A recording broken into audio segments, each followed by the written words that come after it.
Soothing Storytime.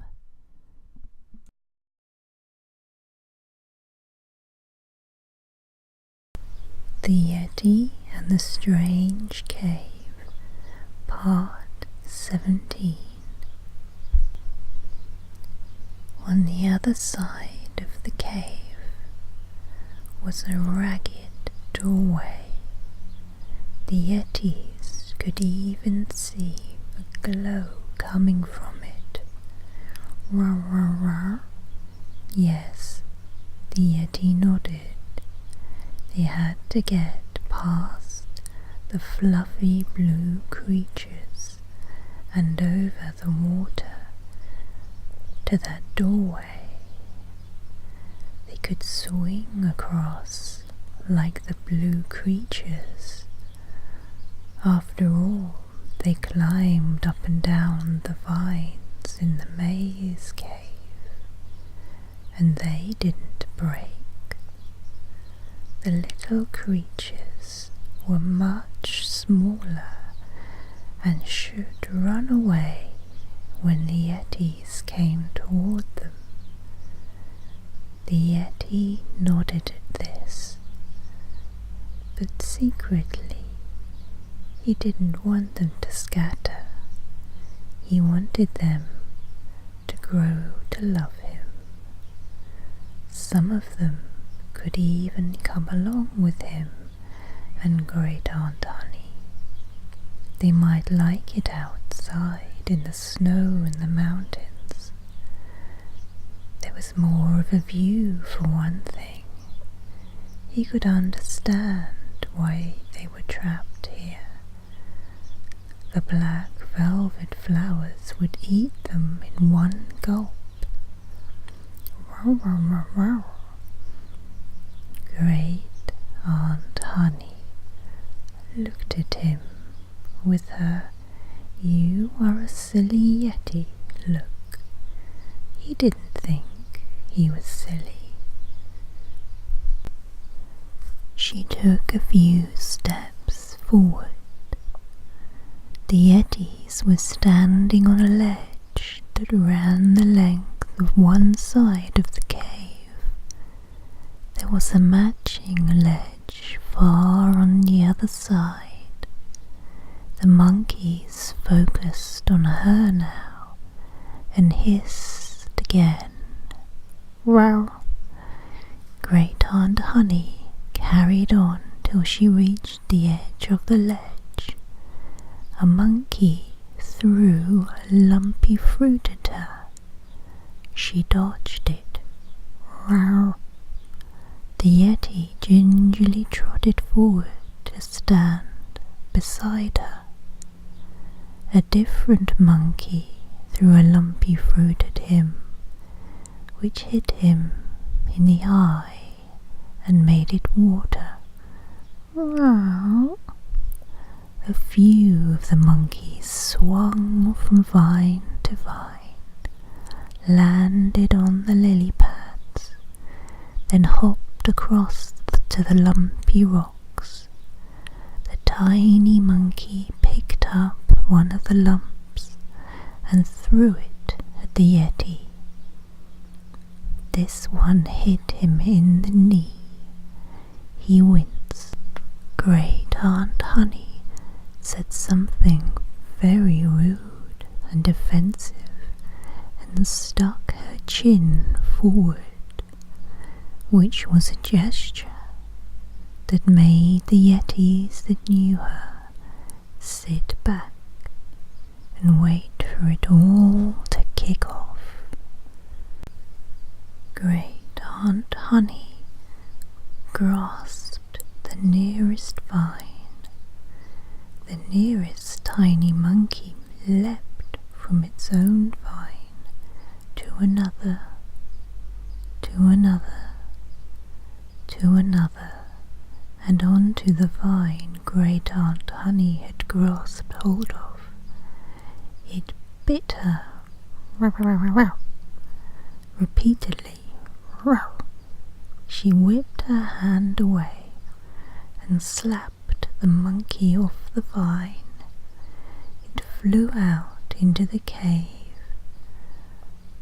over the water, and landed with a plop between two lily leaves. It rose to the surface and grasped the edge of the lily pad leaf and flew up out of the water to land in the centre of the round leaf. It looked up at Great Aunt Honey and hissed. All the other monkeys hissed in unison. So this was war. This was also not what the Yeti wanted. Wow, wow, wow. Why did almost everything in these caves bite? Why? Were they hungry? Why were they so aggressive? All the Yeti wanted to do was get past, but no, they had to fight their way past vicious tiny monkeys. Great Aunt Honey rubbed her hands together and cackled. She loved a challenge. The tiny monkeys swung closer. They formed ranks, some at the front, some higher up, and some hanging onto the full fruit-bearing vines. The Yeti wondered what on earth the monkeys would eat if they threw all of their food at the Yetis. Then he realized they would be throwing food at the Yetis, which, if you caught them, rather than letting them hit you in the eye, was a good thing. The Yeti rubbed his hands together. Great Aunt Honey nodded. The Yeti thought that although you couldn't tell what time passed here, the walk in the maze had gone on for a very long time, and it was definitely food time. Could be breakfast, lunch, or dinner.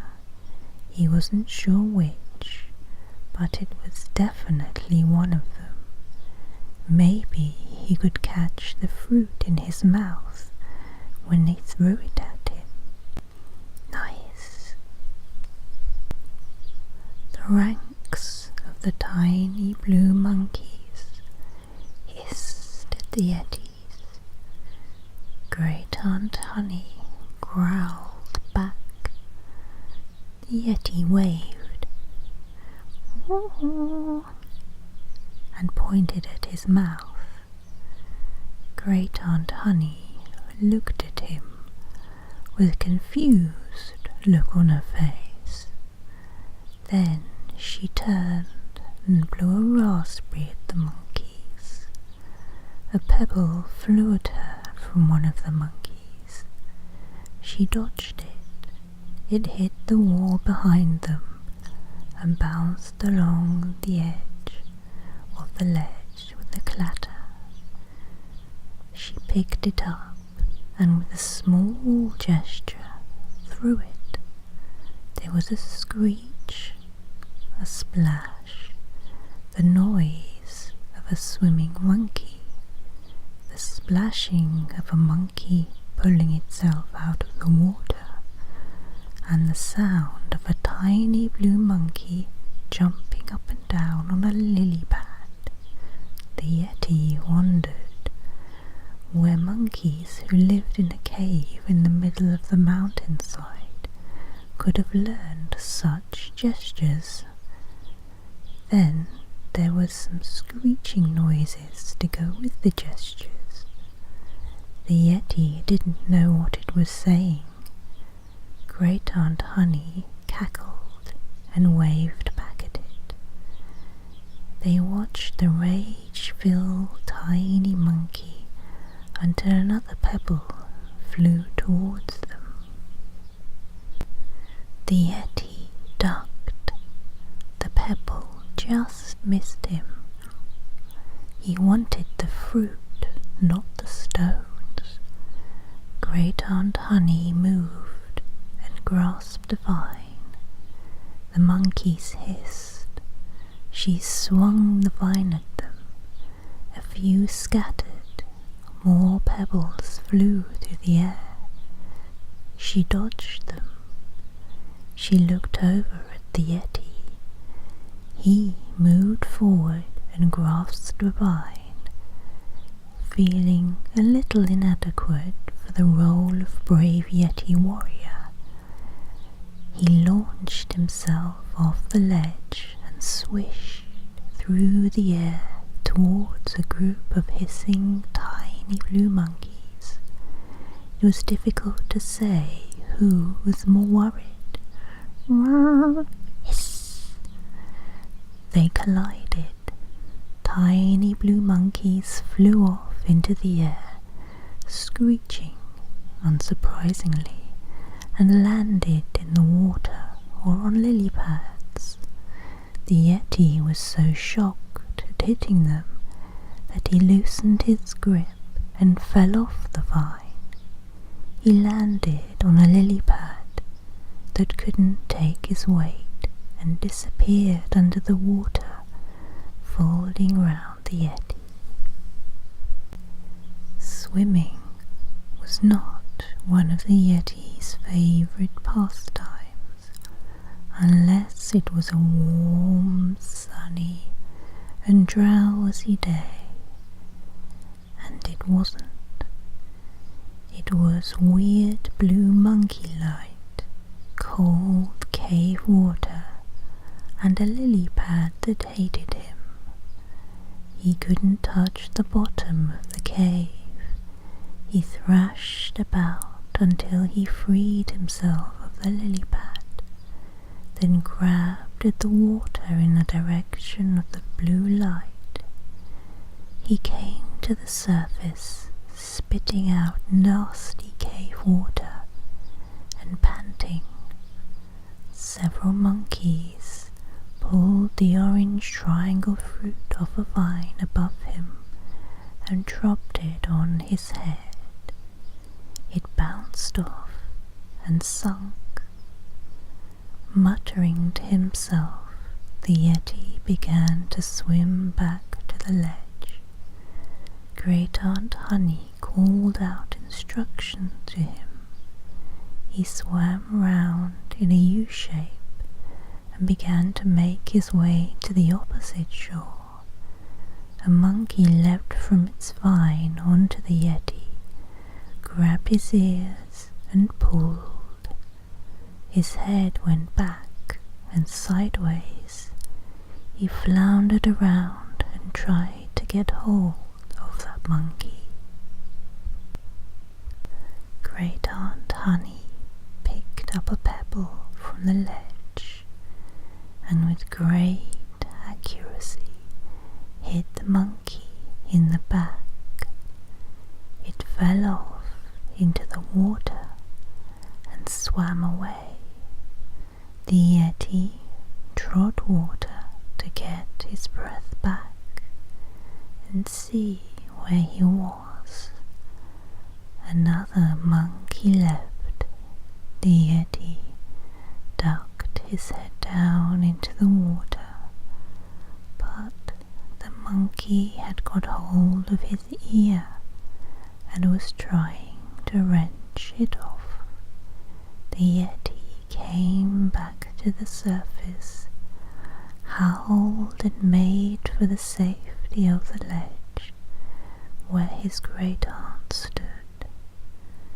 Great Aunt Honey found more pebbles and took aim, but the monkey was expecting the attack.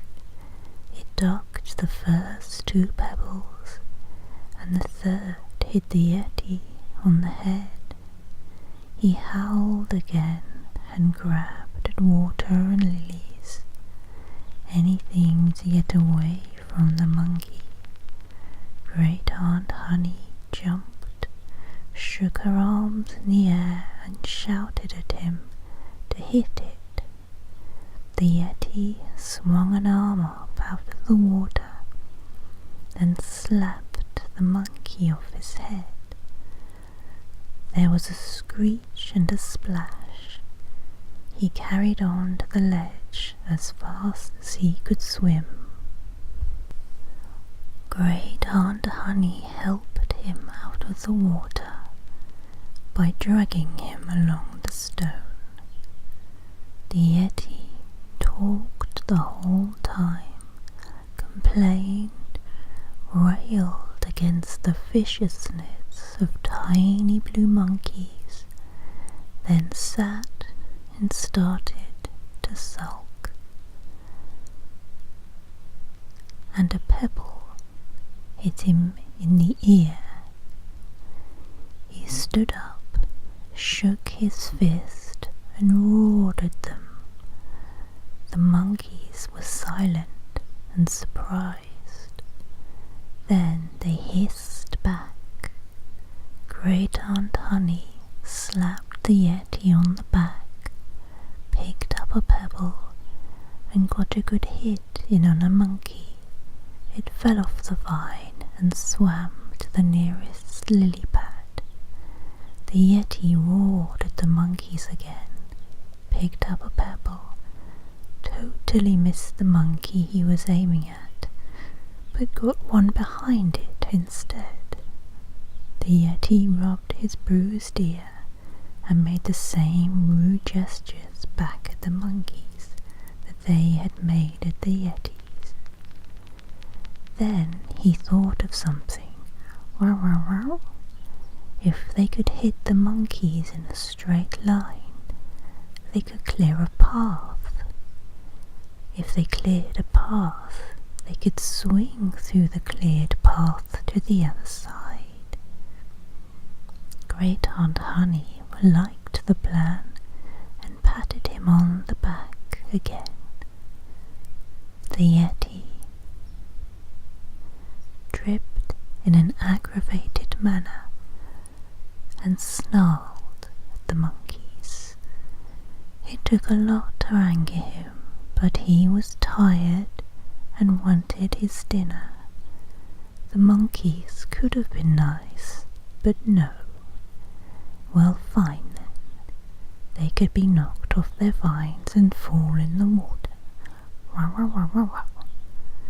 The Yeti told the monkeys how badly mannered they really were, and got hit on the ankle by a pebble thrown from the monkey he'd knocked off the vine.